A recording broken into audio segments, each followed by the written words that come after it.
Gairah Sang Pelakor, karya Asya Khair. Selamat membaca. Part 1. Kenapa kamu jalannya seperti itu, Sri? Tanyaku pada pembantu yang baru bekerja selama 2 minggu di rumahku. Gak apa-apa, Bu Dinda. Kayaknya kakiku cuma kesleo aja. Sri menjawab tanpa menatapku, sembari merapikan gelas kosong bekas kopi di meja ruang TV dan kemudian membawanya ke dapur. Aku yang sedari tadi duduk di sofa, depan TV sambil menyusui anak kembarku yang baru berusia 3 minggu. Terus saja memperhatikan cara jalan Sri, yang aneh dan menurutku tidak seperti biasanya. Kali ini, jalannya seperti tertatih dan sedikit mengengkang. Seolah-olah sedang memakai popok atau pembalut yang berukuran sangat besar. Jadi tak bisa jalan dengan kaki rapat, tampak tidak luas seperti orang umumnya. Tak lama suamiku pun terlihat keluar dari kamar dan berjalan lesu menghampiriku kemudian duduk di sebelahku. Kenapa sayang? Kelihatannya hari ini capek banget, terus tumben tidur siang. Biasanya gak suka tidur siang. Tadi aku mau minta anterin ke dokter anak malah abang gak ada. Tanya sama ayah, kata ayah abang lagi keluar. Terus pas pulang dari vaksin si kembar, nyampe rumah lihat abang udah tidur lelap. Sayang apalagi gak enak badan ya? Aku bertanya sambil meletakkan punggung tanganku di kening Bang Ronald. Ternyata normal saja, tidak nampak demam. Gak sakit kok sayang, cuma capek aja, pengen urut. Teleponin Mbah Paijem ya sayang. Abang mau urut dulu, minta Bang Ronald. Ia tampak memijat-mijat paha kakinya berulang kali. Ya udah, biar aku teleponin Mbah Paijem. Nanti sekalian aja pembantu kita, si Sri urut juga.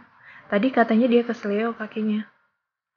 Ayah abang juga kalau mau urut biar sekalian, ucapku. Sri juga kesleo. Oh, ya udah nanti biar urus semua. Kamu juga kalau mau urut biar sekalian aja sayang. Bang Ronald tampak berbicara dengan sedikit gugup. Kemudian mengalihkannya dengan mengangkat Sheila, anaknya yang kuletakkan di atas sofa. Kemudian ia menggendongnya, sedangkan aku gantian menyusui Celo. Aku merasa suamiku tak seperti biasanya. Padahal hari ini hari Sabtu. Suamiku libur bekerja setiap Sabtu dan Minggu. Pekerjaannya sebagai bos kontraktor dengan penghasilan yang sangat besar setelah memiliki anak buah yang banyak, sehingga tinggal seru-seru saja. Tak heran jika selama ini suamiku jarang kelelahan. Aku heran, hari libur begini malah dia kelihatan lesu. Padahal tadi ia tak mengantarkan anak dan istrinya ke dokter. Aku tadi diantar Mang Narno, supir pribadi suamiku. Seharian ini suamiku hanya tidur saja tampaknya. Tapi kelihatan capek sudah seperti orang yang kerja seharian. Pukul 4 sore. Mbah Paijem pun datang. Bang Ronald langsung diurut di ruang keluarga tak jauh dari tempat aku duduk dengan menggelar kasur matras. Ayah mertuaku pun tampak menunggu gilirannya. Ayah mertua biasanya hanya minta dipijat pelan oleh Mbah Paijem, sekedar mengurangi pegal-pegal di tubuhnya. Ayah mertua usianya sudah 57 tahun.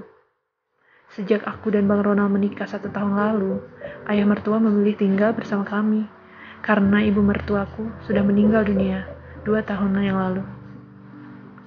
Ia hanya memiliki 1 orang anak, yakni Bang Ronald.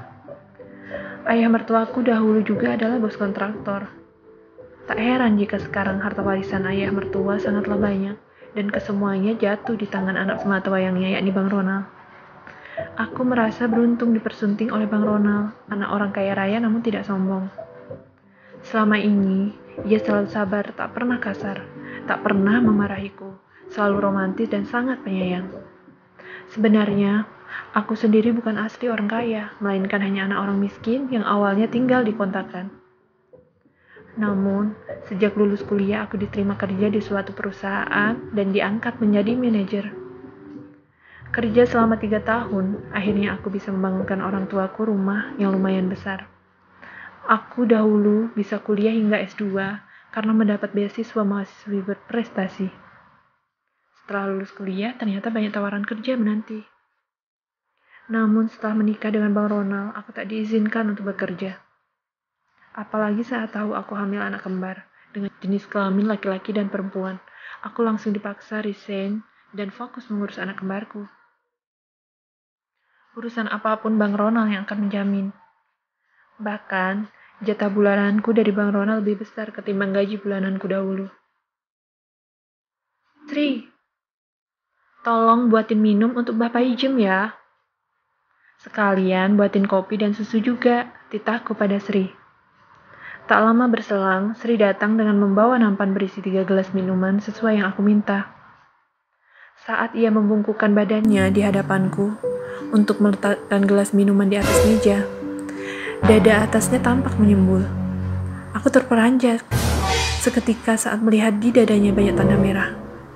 Aku ingin bertanya, namun kondisi sedang ramai orang. Aku pun mengurungkannya. Aku jadi ingat, tanda merah seperti itu aku juga sering dibuatkan oleh Bang Ronald tepat di dadaku. Aku heran, Sri kan masih gadis, masih remaja. Kok ada tanda seperti orang yang sudah menikah? Kalau misal buatan pacarnya, tapi Sri sudah 2 minggu tinggal di sini. Harusnya sudah hilang merah-merah itu. Aku berusaha untuk berpikir positif, takutnya malah menjadi fitnah dan dosa. Mungkin tanda itu hasil dikerik oleh Sri. Buktinya tadi dia bilang sedang kesleo, mungkin karena masuk angin. Tidak biasa pakai AC dan kipas angin di sini. Aku terus saja berpikir positif. Setelah menyuguhkan minum, Sri langsung kembali ke belakang. Aku memperhatikan suamiku yang sedang diurut. Aku heran. Saat melihat di leher suamiku ada tanda merah kecil namun panjang, tidak terlalu pekat. Tapi sedikit mencuri perhatianku. Mungkin terkena garukan kukunya sendiri. Setelah Bang Ronald dan ayah mertua selesai diurut, giliran Sri yang akan diurut di kamar pembantu. Aku mengantarkan Bapak Ijem ke kamar Sri. Sesampainya di kamar Sri, aku melihat kasur Sri tak diberi alas spray. Aku langsung bertanya, Sri, spraynya kok dilepas? Aku bertanya sambil memperhatikan kasurnya. Aku melihat ada noda merah di tengah-tengah kasurnya yang sepertinya juga ada bekas elapan air, namun masih terlihat flek pink samar-samar di tengah kasurnya. Itu bekas kamu cuci ya kasurnya? Kamu lagi haid ya? Nembus ya? Aku bertanya karena penasaran. Iya Bu, lagi halangan hari kedua, jadi deras dan nembus, jawab Sri gugup. Udah punya pembalut belum? Nanti aku kasih ya. Aku punya banyak stok pembalut. Nanti aku kasih 1 bal, ucapku. Oh iya, kalau kamu lagi haid berarti nggak boleh urut. Dipijat aja ya. Mana yang kesleo? Selam Bapak Ijem pada Sri. Kakinya aja mbah, balas Sri. Aku segera meninggalkan mereka berdua di kamar Sri untuk kemudian mengambil pembalut di kamarku. Malam harinya, pukul 7:30 aku memanggil Sri untuk kamarku. Rasanya ingin menasehati Sri banyak hal, termasuk cara berpakaiannya yang harus sopan. Aku sudah mengeluarkan baju bekas yang masih layak pakai yang pasti sopan dan tak ketat.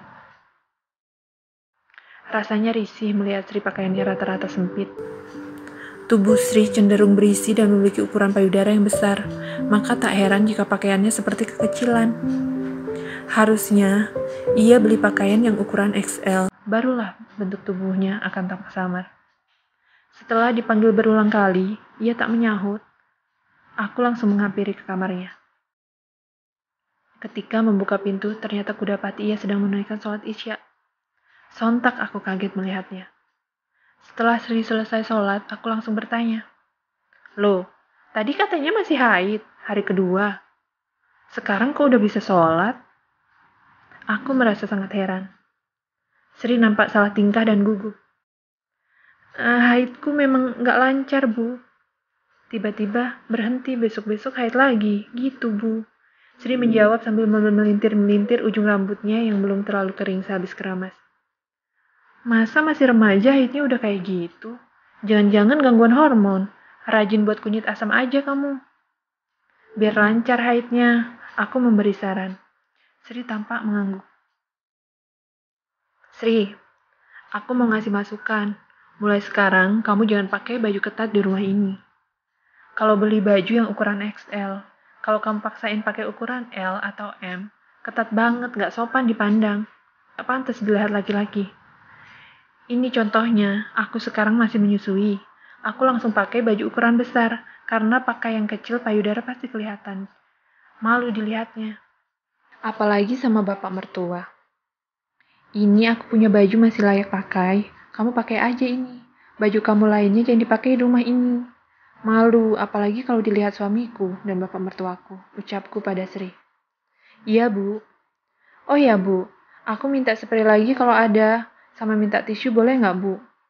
Buat ngelap muka setiap hari berminyak, pinta Sri. Spray ada banyak di lemari kamu di bawah. Tisu boleh, ambil aja di lemari meja makan banyak. Aku mau tanya lagi, tadi lihat di dadamu banyak merah-merah itu kenapa? Tanyaku. Oh itu. Aku kerik sendiri, Bu, karena nggak tahan masuk angin. Mau ngerik punggung nggak bisa.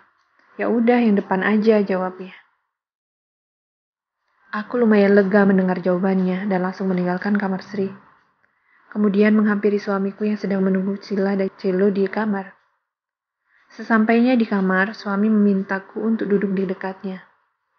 Sayang sini, abang pengen meluk, panggil suamiku mesra.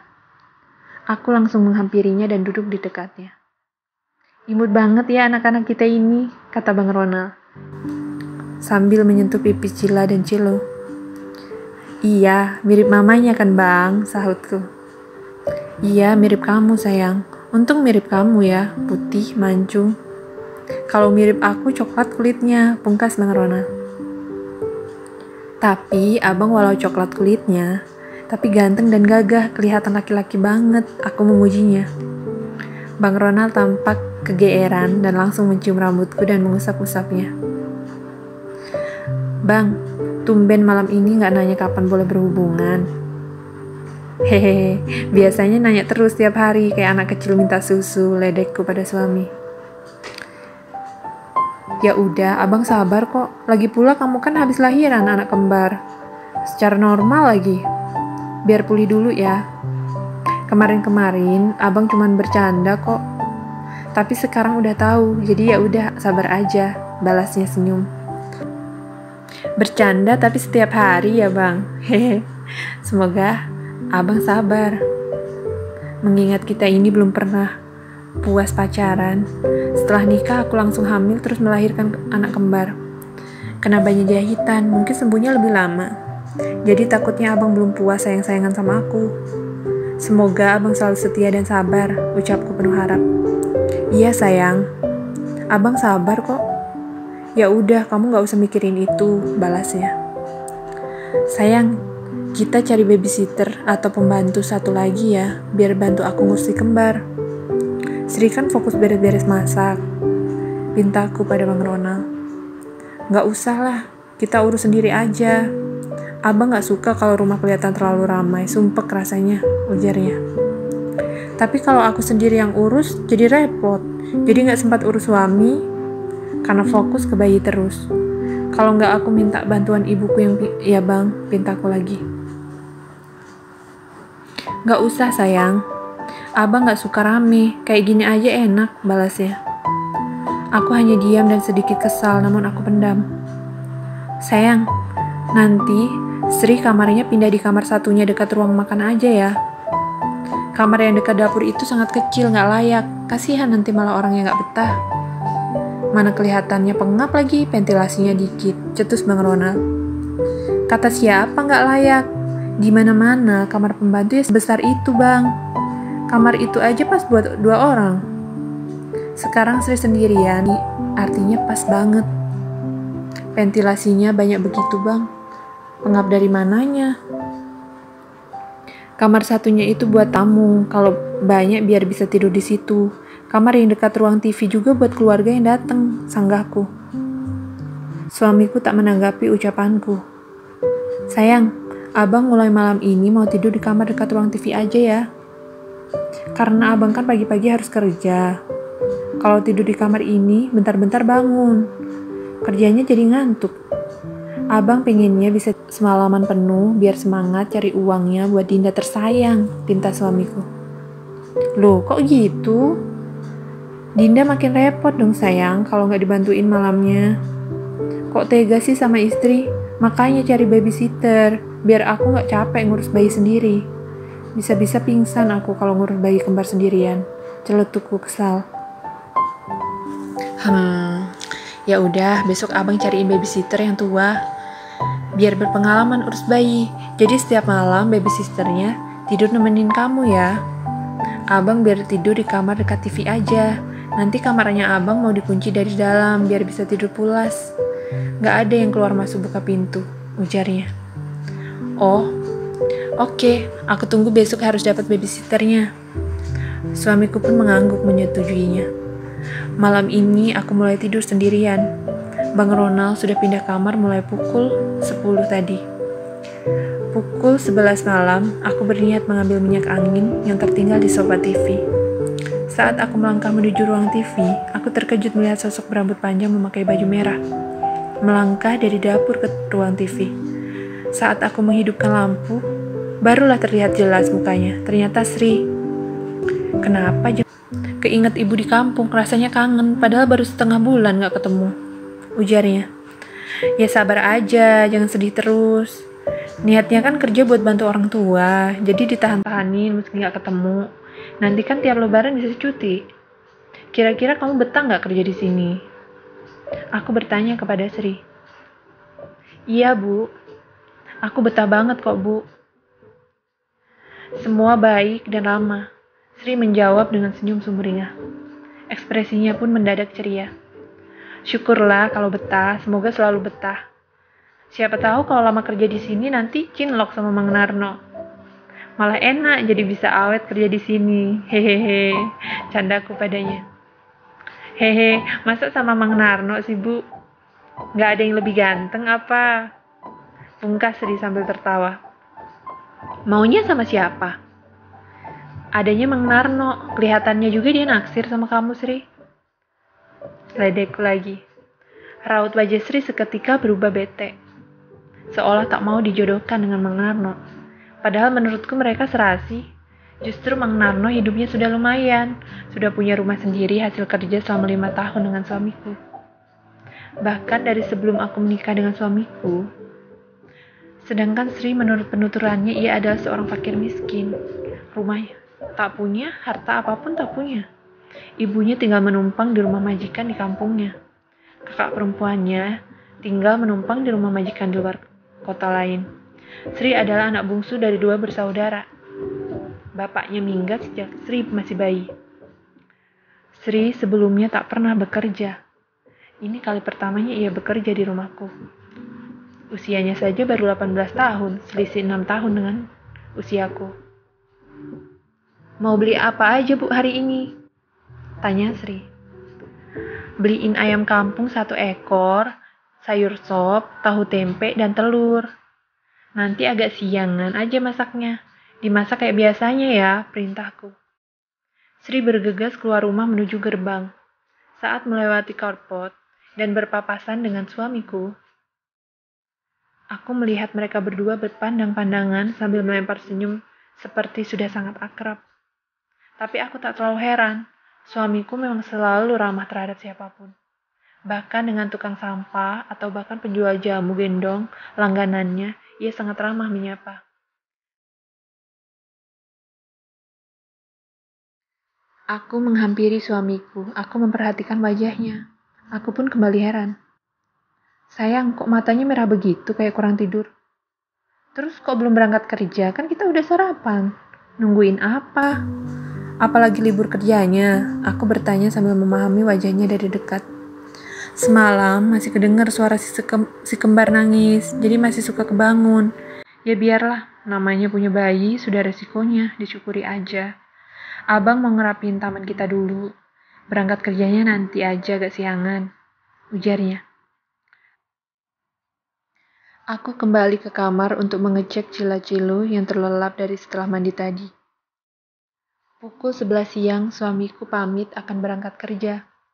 Aku lihat Sri juga sepertinya berpakaian rapi akan pergi keluar. Sayang, abang mau berangkat kerja. Sri mau numpang ikut. Dia katanya mau ke pasar, ada yang mau dibeli.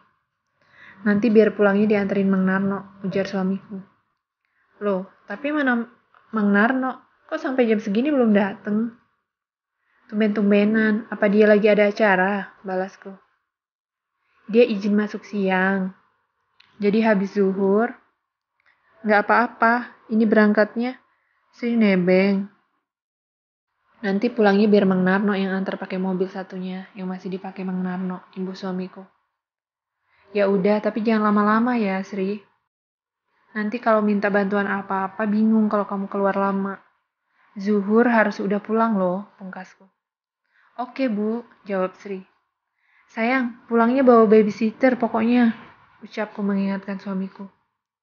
Siap, Dinda, ujar suamiku. Aku mengantarkan mereka sampai garasi.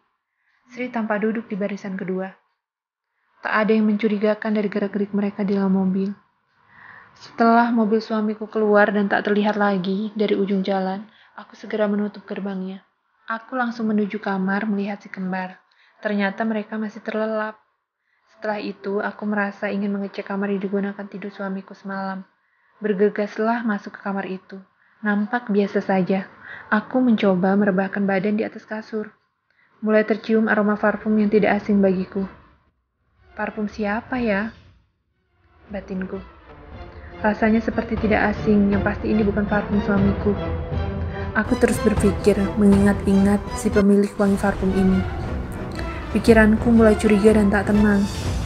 Setelah itu, aku mencoba masuk ke dalam kamar pembantu yang memang tak pernah dikunci dari luar, dan mulai mencari parfum di atas meja di kamar Sri. Kulihat ada 2 jenis parfum milik Sri. Aku mencoba menghirup satu persatu. Sontak aku kaget ketika mendapati kecocokan aroma parfum di kamar suamiku dengan parfum Sri yang baru saja aku hirup.